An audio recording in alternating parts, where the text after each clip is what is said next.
Operation AP fury के दौरान 28 फरवरी 2026 को इजराइल के एक एयरबेस से 2 फाइटर जेट टेक ऑफ करते हैं, जिनमें से एक था F-35 और एक था F-15 और ये दोनों फाइटर जेट फुल्ली लोडेड थे। कुछ ही देर में ये दोनों फाइटर जेट इजराइल छोड़ के ईरान की राजधानी तेहरान में पहुंच जाते हैं और जिससे कि इस मिशन में कोई गड़बड़ी ना हो सके, इसके लिए अमेरिका ने भी अपने B-2 बॉम्बर बैकअप के लिए पीछे तैनात किए हुए थे। खैर, तेहरान में ही Ayatollah Ali Khamenei central leadership compound में एक हाई लेवल मीटिंग कर रहा था।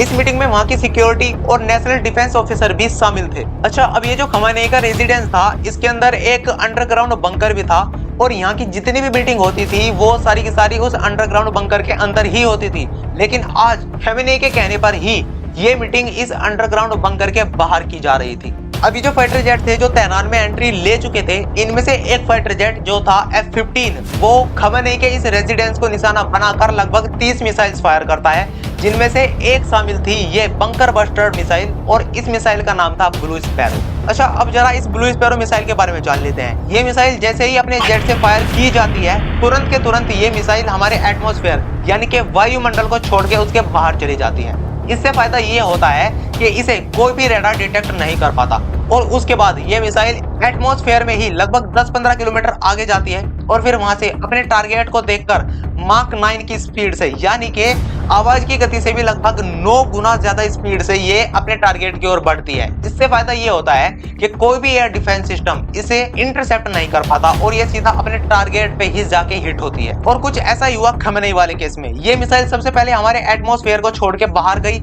और फिर इस मिसाइल ने दोबारा हमारे एटमॉस्फेयर में एंट्री ली और फिर सीधा जाकर गिरी खमेनी के रेजिडेंस पर। ये बंकर बस्टर मिसाइल इतनी ज्यादा खतरनाक थी कि उसके रेजिडेंट के साथ साथ उसके रेजिडेंट के नीचे जो बंकर था उसे भी तबाह कर दिया और इस अटैक में लगभग सभी लोगों की मौत हो गई सिवाय खमेनी को छोड़ के। खमेनी को जिंदा पाकर वहां के लोगों ने उसे तुरंत हॉस्पिटल में एडमिट कराया, लेकिन अगले दिन यानी कि 1 मार्च को खमेनी हॉस्पिटल में ही दम तोड़ गया।